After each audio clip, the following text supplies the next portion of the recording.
4 men and 4 women are spending their first night in Biosphere 2.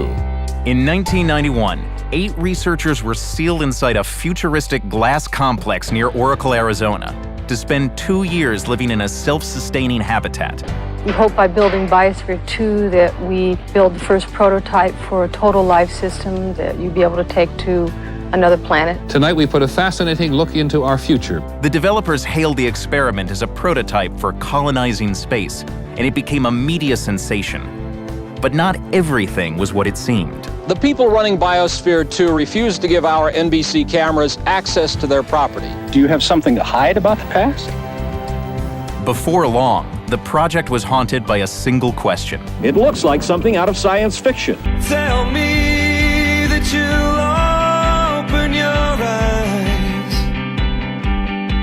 Tell me that you'll open your eyes. Tell me that you'll open your eyes. But how much is science and how much is fiction? Comments are still headed. What else is on? Yeah, let's see what else is. Coming to you now from the largest studio ever constructed, it's The Truman Show! Yeah! Good morning! Good morning. Oh, and in case I don't see you, good afternoon, good evening, and good night. What if? No scripts, no cue cards. Morning, Spencer. How's it going? What if you were watched every moment of your life? How many cameras you got there in that town? 5,000. I believe Truman is the first child to have been legally adopted by a corporation. That's correct. Get up, get out, get away from these lies, 'cause they don't get your soul or your fire. Take my hand, not your fingers through mine, and we'll walk from this dark room for the last time.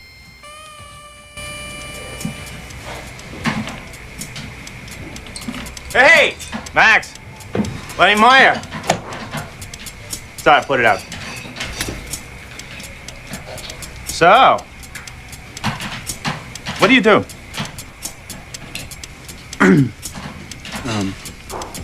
I work with computers, math. Math? What kind of math? Number theory. Research mostly. No way, I work with numbers myself. I mean, not traditional. I work with the Torah. Amazing! You know, Hebrew's all math. It's all numbers. You know that? Here, look. The ancient Jews used Hebrew as their numerical system, man. Each letter's a number. Like the Hebrew A, Aleph, it's 1. B, Bet, it's 2. You understand? But look at this. The numbers are interrelated. Like take the Hebrew word for father. Av, Aleph, Bet. 1, 2 equals 3. All right? Hebrew word for mother, Aim, Aleph, Mem. 1, 40 equals 41. Sum of 3 and 41, 44. All right? Now, Hebrew word for child. All right? Mother, father, child. Yelad. That's 10, 30, and 4. 44. Torah is just a long string of numbers. Some say that it's a code sent to us from God.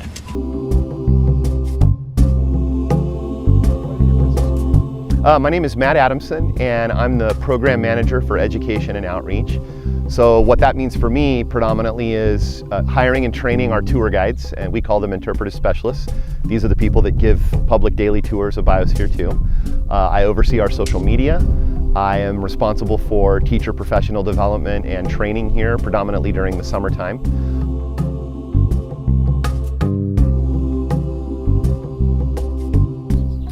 So today, being owned and operated by the University of Arizona, we have about 40 acres that includes the Biosphere 2 facility itself, a residential village where we host student and conference groups throughout the year, and then several administrative buildings that are used for office space and other meeting spaces for these conference groups that are here.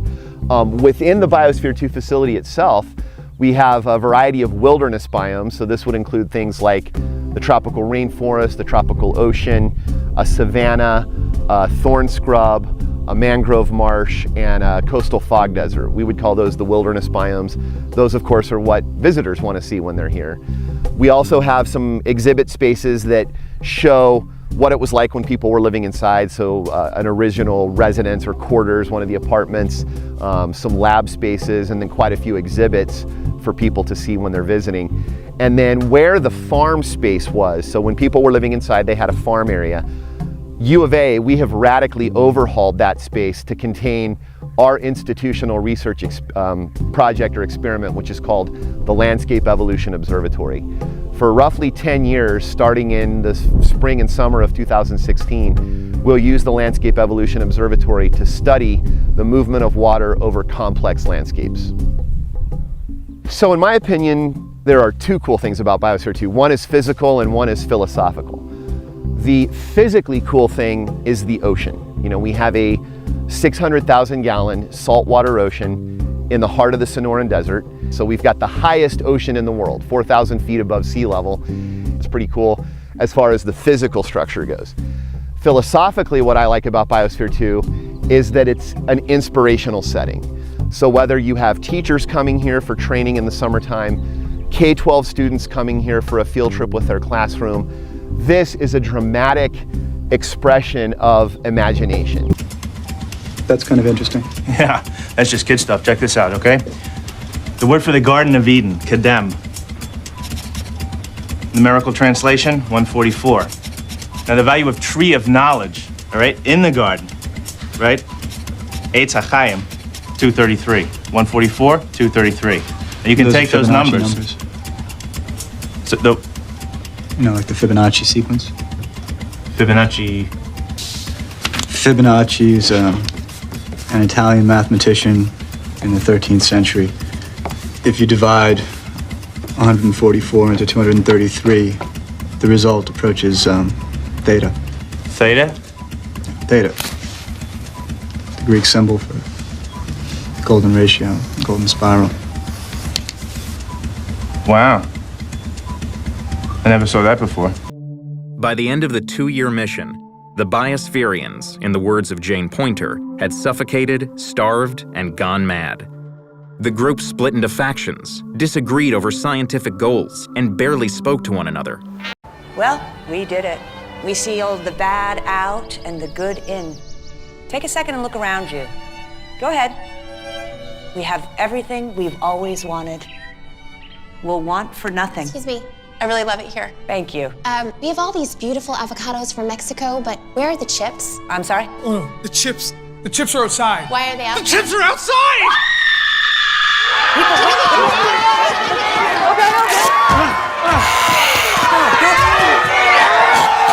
I want a Chris Elliott autograph. Wait!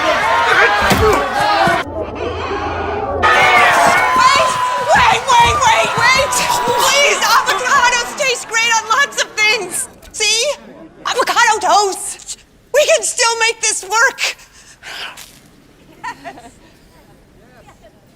Oh, Wi-Fi's down. No.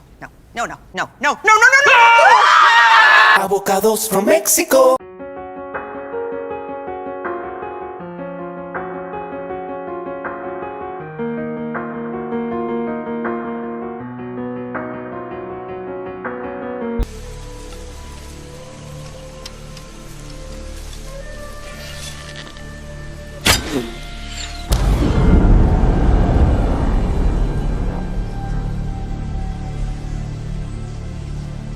Force field. It's a dome. We're at the edge of the arena. Welcome to Biosphere 2. Its design as a prototype for colonizing space has today made Biosphere 2 the world's largest earth science laboratory. Most laboratory research and growth chambers that you have are something the size of a refrigerator, or you're working outside in a natural scenario where you have all of the variability, but you have very little control capabilities. And Biosphere is this intermediate step. So we can change the temperature, we can change the humidity, we can change the amount of rainfall to help predict what might happen to rainforests under different conditions. Since 1996, research conducted at Biosphere 2 has produced nearly 150 papers published in scientific journals.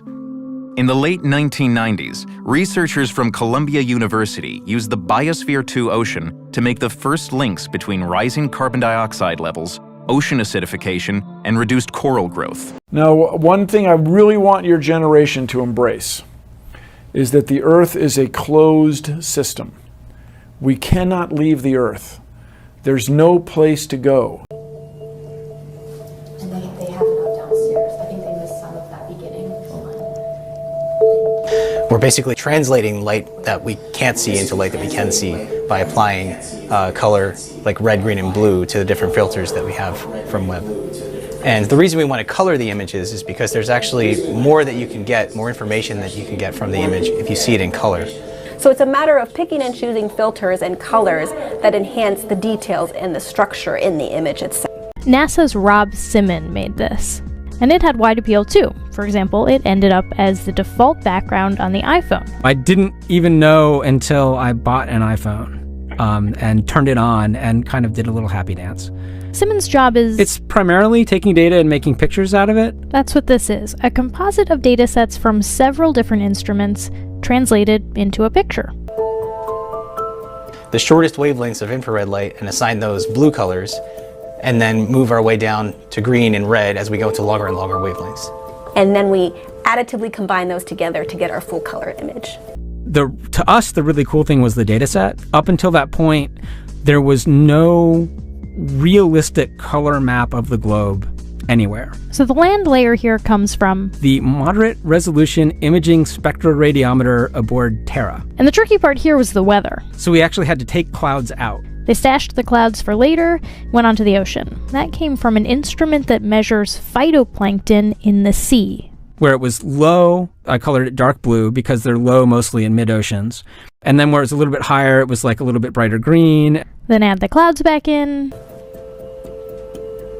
But there is a lot of aesthetics that are involved in this. Painstakingly going through and cleaning these images up with an attention to detail, a level of detail like at the pixel level in every image. So when I'm working on the astronomical data, it is this sort of marriage between art and science. When you're choosing colors for the filters, you really are trying to show the different details and the processes that are happening in the astronomical images. But at the end of the day, you want it to be very compelling. You want it to be very beautiful because space is beautiful. There's a small problem with it because there's a very slight gap in between each orbit. So some of those are painted on. It is photoshopped, but it's has to be. That's like that series you find in nature? Like the face of a sunflower? Wherever the spirals. You see this math everywhere.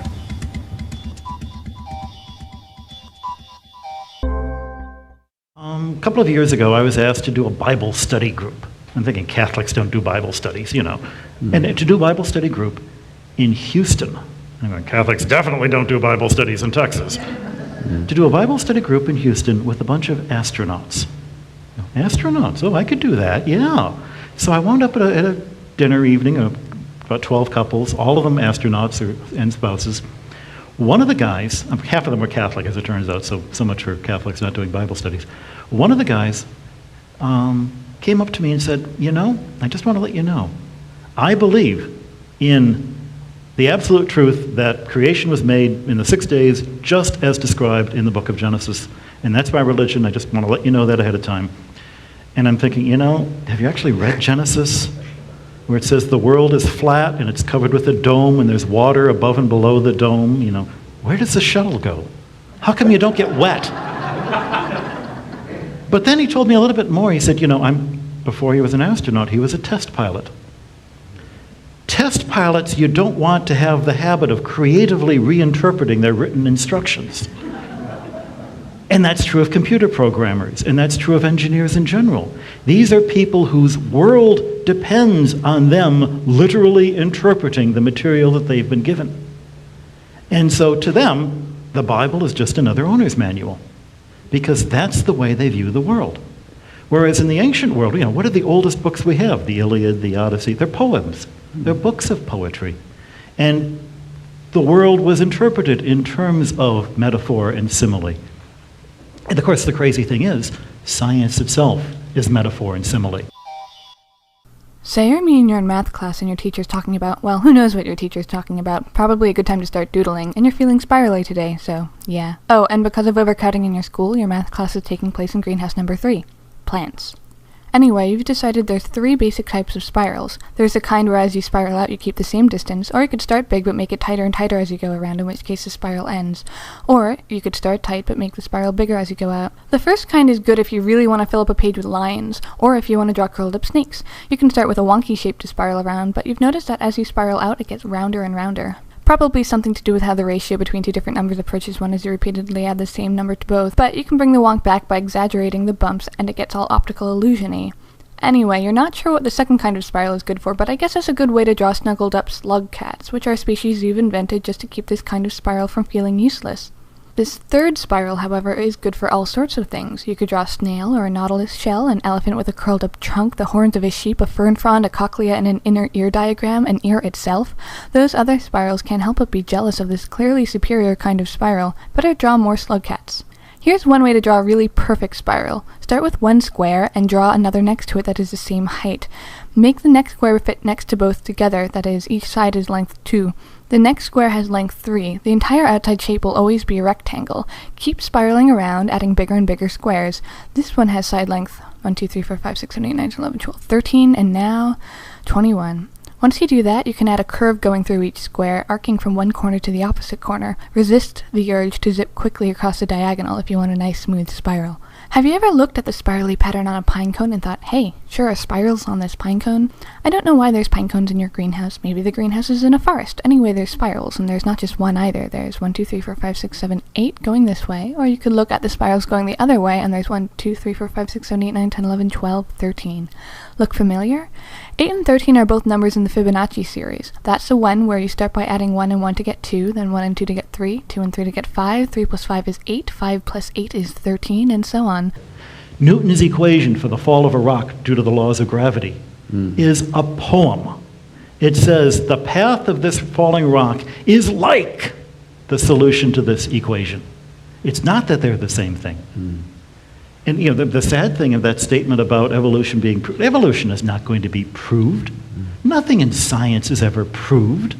Science describes. It doesn't prove. Think that instead of starting with 1 plus 1, you should start with 0 and 1. 0 plus 1 is 1, 1 plus 1 is 2, 1 plus 2 is 3, and it continues on the same way as starting with 1 and 1. Or I guess you could start with 1 plus 0, and that would work too.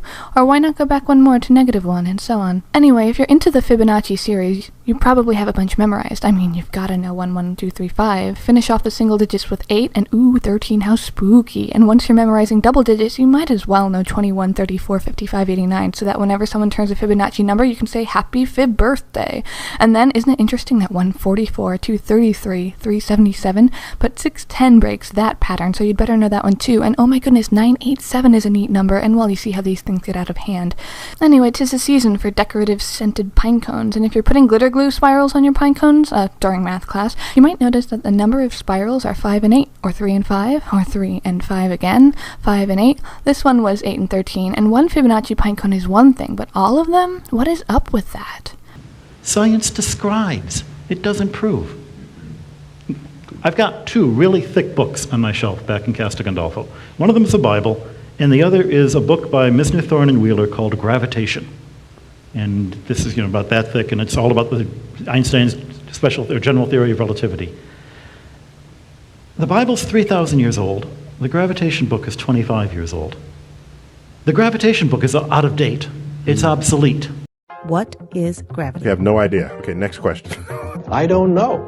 Nobody in the entire world knows why that falls. So what is pushing this? Here. Why does that fall? Newton didn't know. We can describe it pretty accurately, but no one knows why. We can describe gravity. We can say what it does to other things. We can measure it, predict with it. I don't need a computer to get a kid interested in that. To spend a week playing with gravity and trying to understand it and come up with reasons why. So what is pushing this? I don't know. Nobody knows why. So Newton simply threw his hands up and said, I don't know. So I'm going to invent something called gravitational pull. Science books go obsolete. They're supposed to. 1,000 years from now, our science, our understanding of evolution, our understanding of the solar system, our understanding of the Big Bang is going to be completely different than what it is now. I hope. Are you saying, though, that then the problem is that on one level, science is dominated by these kind of fundamentalist techies who can't read a text other than in a fundamentalist way? There is an element of that. I wouldn't say it's dominated by it. Yeah. Because the funny thing is, most religious people are not arch creationist fundamentalists. Most evangelicals are not. But those are the ones you see on TV. In the meantime, they are images that inspire, educate, and sometimes just make us say, wow. Yeah. Over the years, NASA has given us spectacular photos and renderings that reveal a colorful and mysterious universe. No doubt. And now Chris Martinez is introducing us to two of the artists behind some of the most iconic space art in the galaxy.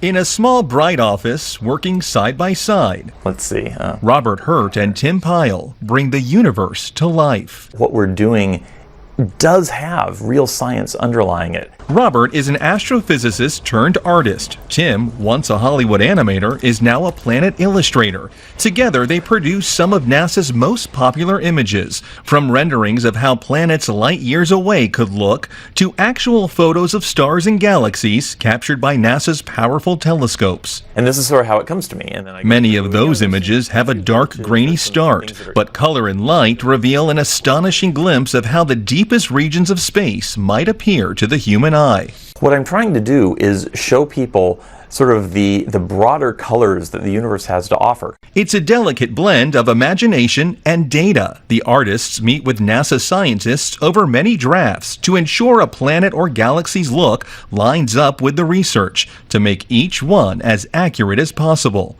I love the challenge. It's kind of like a puzzle to me of trying to create something that looks really cool within the restrictions that were given by the scientists. It can take days, even weeks, to produce just a single image. The dazzling final results, enough to keep us all dreaming of the final frontier for years to come. Chris Martinez, CBS News, Pasadena, California. The artists also say they have to be especially careful when it comes to illustrations of other planets to avoid colors many of us would associate with Earth, like blue for water. This pinecone has this wumpy, weird part. Maybe that messes it up. Let's count the top. 5 and 8. Now let's check out the bottom. 8 and 13. If you wanted to draw a mathematically realistic pinecone, you might start by drawing 5 spirals one way and 8 going the other. I'm going to mark out starting and ending points for my spirals first as a guide, and then draw the arms, 8 one way and 5 the other.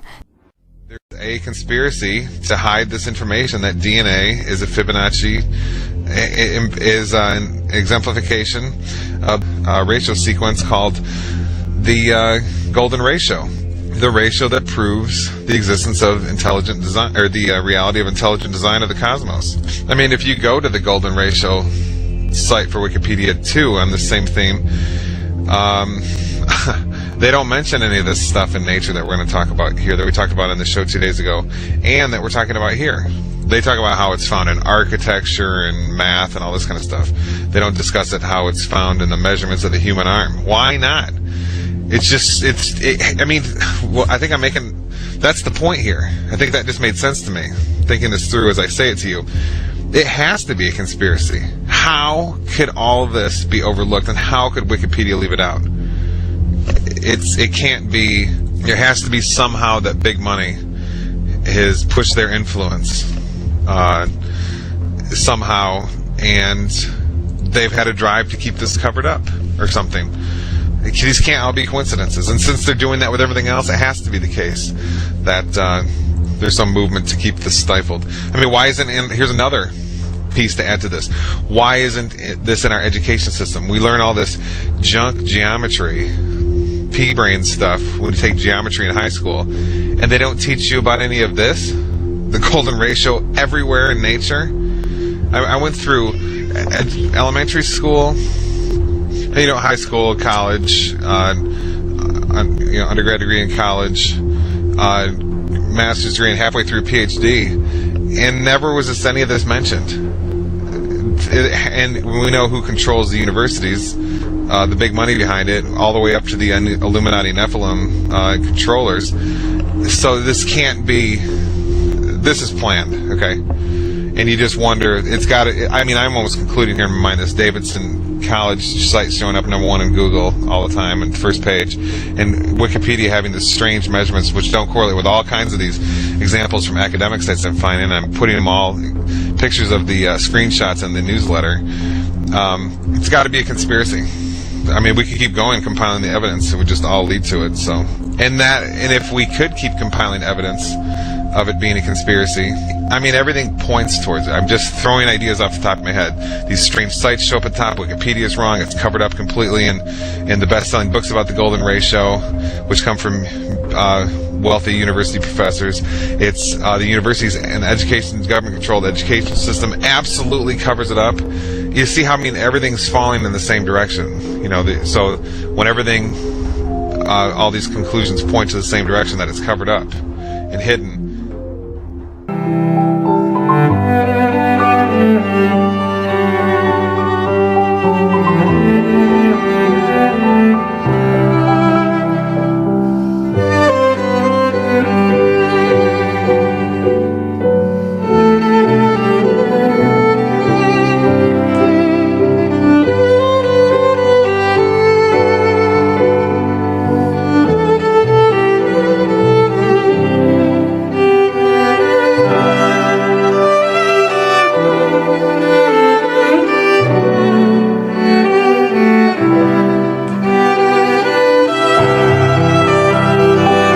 I was talking with the gentleman from Belcom, and we were discussing the lie. Everything he was telling me was different from what we were being told was the truth. And at one point I asked him, I said, man, you guys, you lied about a lot, didn't you? And instantly he said, no, we didn't lie about certain things. We lied about everything. None of it was true. I really don't think people realize how deep the lie goes. Space, the final frontier. Space may be the final frontier, but it's made in a Hollywood basement.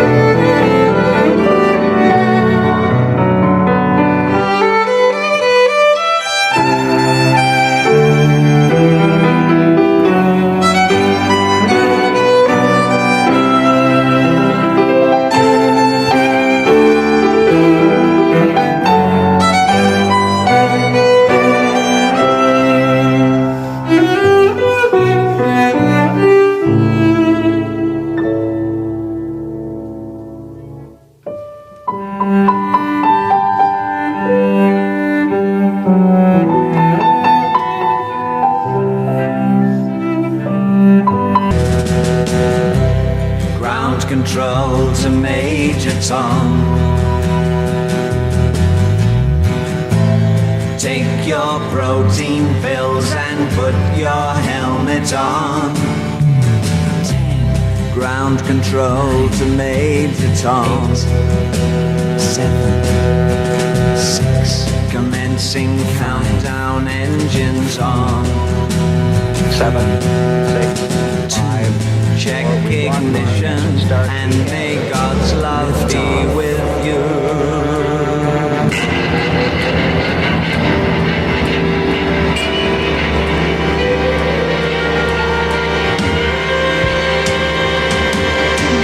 This is ground control to Major Tom. You've really made the grade, and the papers want to know you wear. Now it's time to leave the capsule if you dare. This is Major Tom to ground control. I'm stepping through the door, and I'm floating in a most peculiar way. And the stars look very different today. For here am I sitting in a tin can.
Uplifting Arizona and inspiring imagination. Kids at the Crayola Experience got an out-of-this-world experience when a real astronaut came to visit. ABC 15's Jordan Bonke is hearing from the little Earthlings and an astronaut. Hello? That's what 4-year-old Freddie planned to say upon meeting a real-life astronaut on Tuesday. It's a good place to start, given that that's what he hopes to be when he grows up. They see aliens. He's using his imagination to envision what it's like to live in space. John Schaffner did the same thing when he was in grade school, turning trash cans into space capsules and art assignments into frames of astrology. After all, he too wanted to be an astronaut when he grows up. You know, as much as I aspired to that at the time, for some reason I didn't pursue it to completion. John realizes the distractions to deter a childhood dream could seem as vast as space these days. He's on a mission to encourage young minds to use their imagination. And from there, he says, possibilities are endless. When we encourage that, then we see what the real person is. And then we can begin to teach to that. Why has nobody been to the moon in such a long time? That's not an 8-year-old's question. That's my question. I want to know, but I think I know. Because we didn't go there, and that's the way it happened. They are new and breathtaking images of God's creation that scientists are now studying very closely.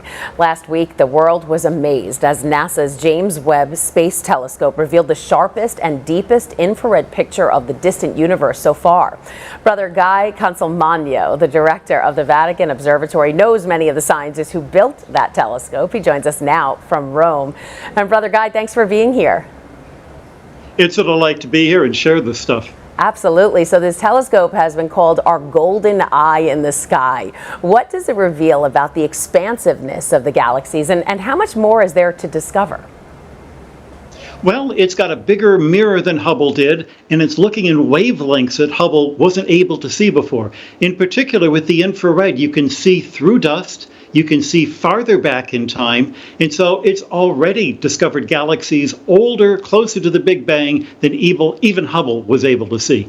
And it's that data that really give us not just the pretty pictures, but the way to interpret the pictures and understand what's going on in them. Just amazing. So everybody's wondering, can these images actually prove God's existence?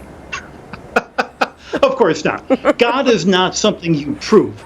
God is something that you accept on faith, and with your faith in God, then you have the courage to ask questions about God's universe. All right, but you've said the universe is logical and beautiful. What do these images show us about God's creation and everything He set into motion? Well, you know, our basic story of creation, Genesis 1, started with a cosmologist 2,500 years old, a flat Earth. But what Genesis adds is the thought that God deliberately made the universe as orderly as day follows night, in a way that any one of us can understand. And the pinnacle of creation in Genesis was the seventh day, was the Sabbath, was the day when we get to stop worrying about what are we going to eat for lunch and instead think about this creation and the God who made it. And that's just an extension of what we're doing with the Webb telescope. Right. Now, the Vatican's observatory began in 1582. How do advancements in science like these prove that science and faith in God can coexist? Well, science began at the universities, the medieval universities, where people like Thomas Aquinas and St. Albert the Great were able to first ask questions about God's universe, because it is the church and its faith in a creator God that gives our culture the excuse to do science.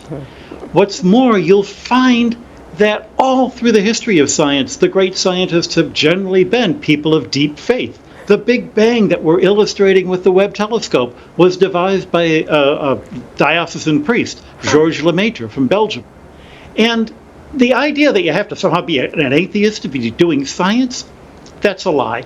The history is just that it's not true, including the dozen of us, all Jesuit priests and brothers, here at the Vatican Observatory. President Trump, who attended Fordham, a Jesuit university, came face to face today with the first Jesuit pope.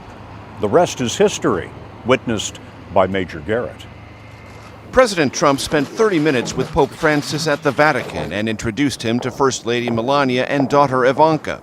On Twitter, the president called it an honor of a lifetime that renewed his commitment to peace.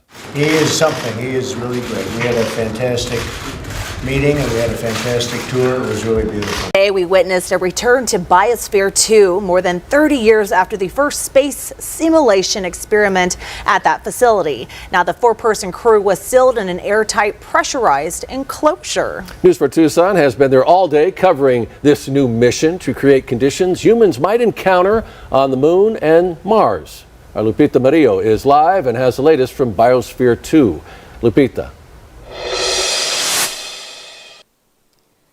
We're standing in an area known as the Mars Yard. We've been given special access to this area just for the afternoon.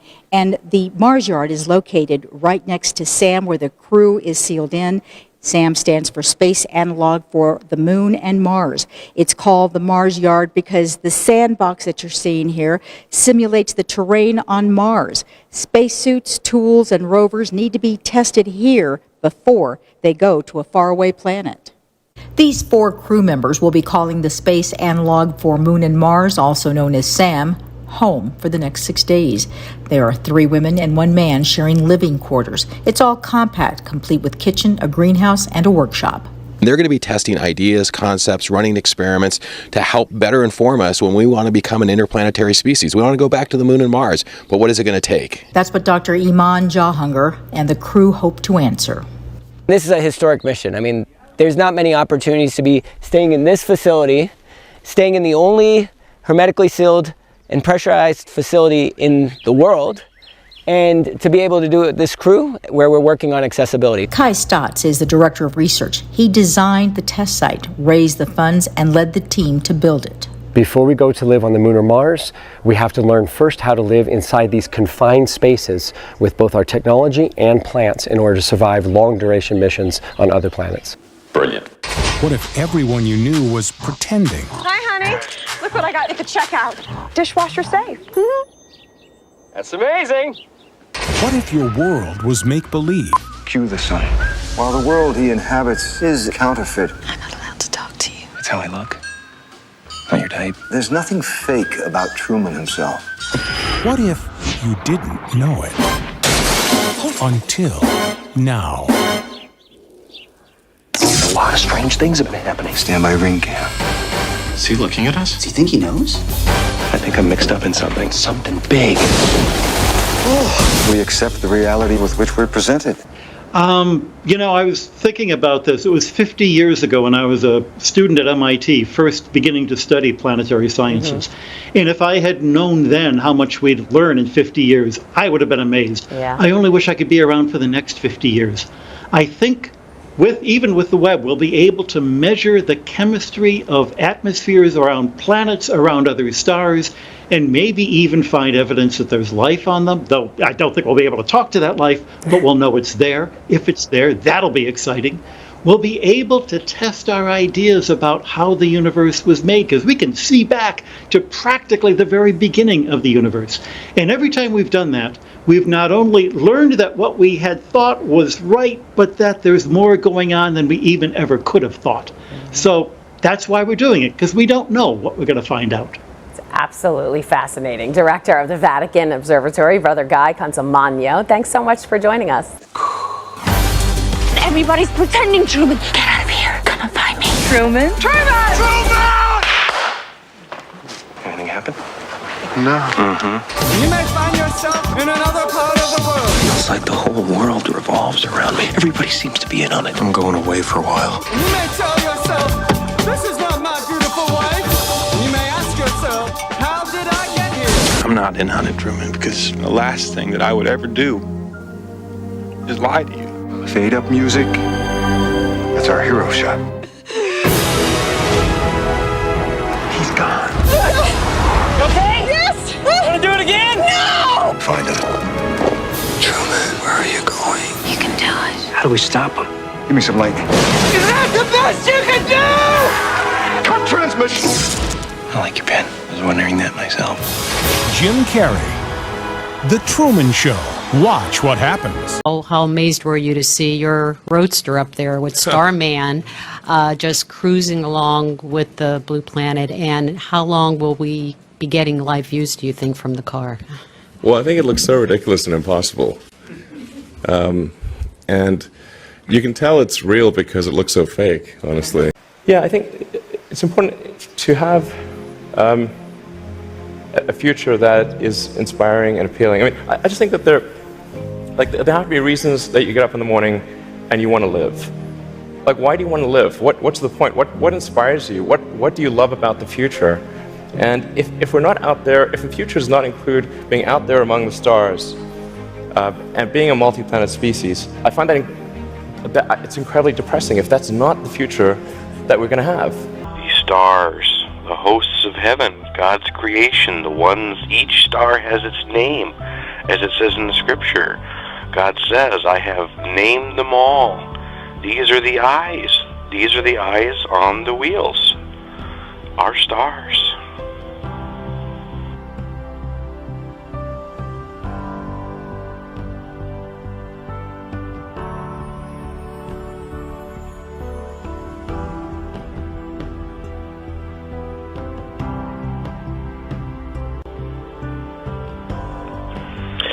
I just can't help but to quote from Isaiah 40:26. Lift up your eyes on high, and behold who hath created these things, that bringeth out their host by number. He calleth them all by names, by the greatness of his might, for that he is strong in power, not one faileth. This is what people have been missing this whole time, and it's been right in front of our faces in the scripture. This is what God was showing Ezekiel. The wheels within the wheels are the belts that surround Earth. NASA calls them the Van Allen belts. These are the invisible belts of magnetic energy within the torus that keep everything in motion, everything moving like a fine-tuned clock. All the eyes that Ezekiel saw was the stars. All the stars are created by God. They are the luminaries. That is what makes up all the eyes that is being spoken of. What Ezekiel saw was the absolute pure beauty of our home that God created for us. This is what Satan wants you blinded to. This is the absolute magnificence that Satan doesn't want you to see. This is why they mockingly show you that image in Game of Thrones and other movies, the wheels within the wheels over the flat plain earth. They're showing you the truth right in front of your face, and they laugh because you don't understand and you don't see. This is the beauty, this is the sheer absolute beauty of the world that God created, and He called it good.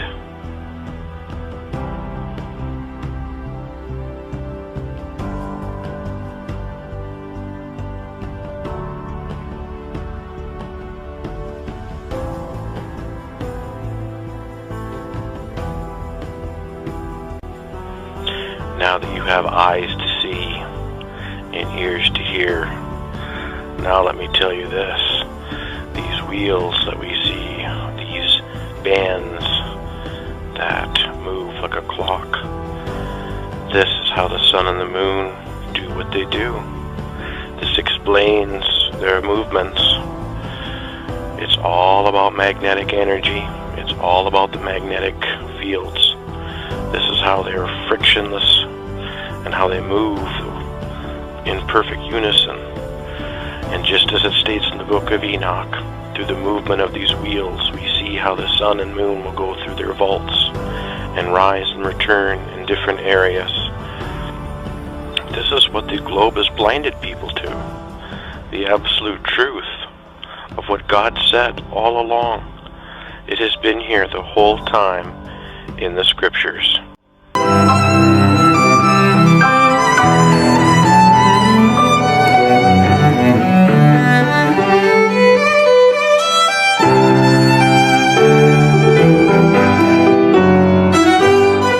There's Fibonacci numbers in pine cones, but are there Fibonacci numbers in other things that start with pine? Let's count the spirals on this thing. 1, 2, 3, 4, 5, 6, 7, 8. And 1, 2, 3, 4, 5, 6, 7, 8, 9, 10, 11, 12, 13.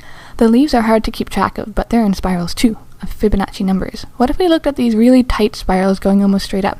1, 2, 3, 4, 5, 6, 7, 8, 9, 10, 11, 12, 13, 14, 15, 16, 17, 18, 19, 20, 21. A Fibonacci number. Can we find a third spiral on this pine cone? Sure, go down like this, and 1, 2, 3, 4, 5, 6, 7, 8, 9, 10, 11, 12, 13, 14, 15, 16, 17, 18, 19, 20, 21.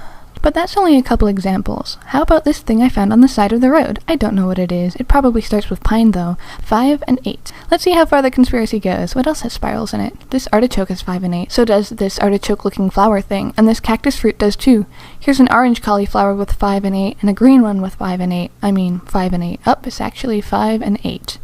Maybe plants just like these numbers, though. Doesn't mean it has anything to do with Fibonacci, does it? So let's go for some higher numbers. We're gonna need some flowers. I think this is a flower. It's got 13 and 21. These daisies are hard to count, but they have 21 and 34.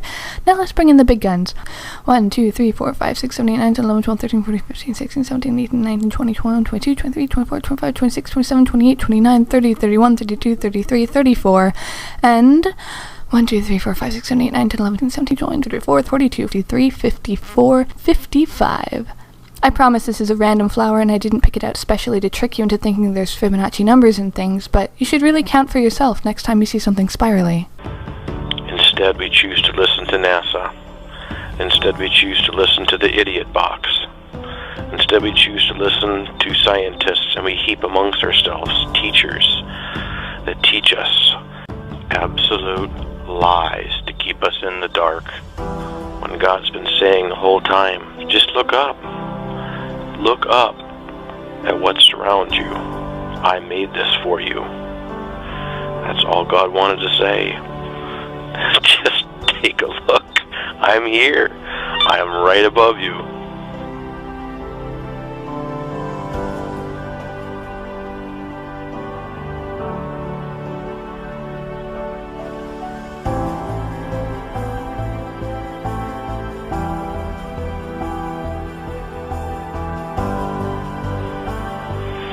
You can take comfort knowing that when you step outside and gaze up into that starry wonder of God's creation, just know that our Father in heaven is sitting up there right now, staring down at all of us, watching our every move. He knows everything that's going on down here. He has not missed anything. And just know and be comforted by the fact that our Father is right there, and He's been there this whole time. This is something that the world and NASA and the scientists can never take from us, ever. Even the lying powers and signs of Satan that are coming, the lies of the fallen angels and the lies of the world that are going to be ever increasing, will still not rob this from my heart, and they will never rob from me my faith in Jesus Christ, the King of Kings and the Lord of Lords. My soul loves Jesus. My soul loves Jesus.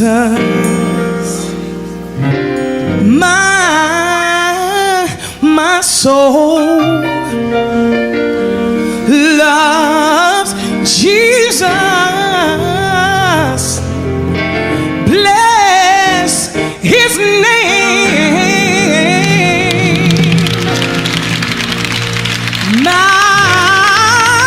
My soul, it loves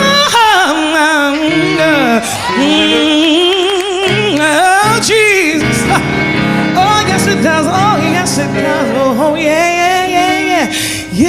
My soul, my soul. Over in the midnight hour, my soul, He speaks to my soul, tells me everything is gonna be all right. My soul, it loves Jesus. I'm so glad my soul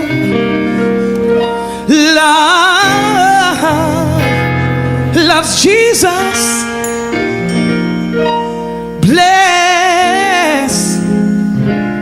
Bless his name.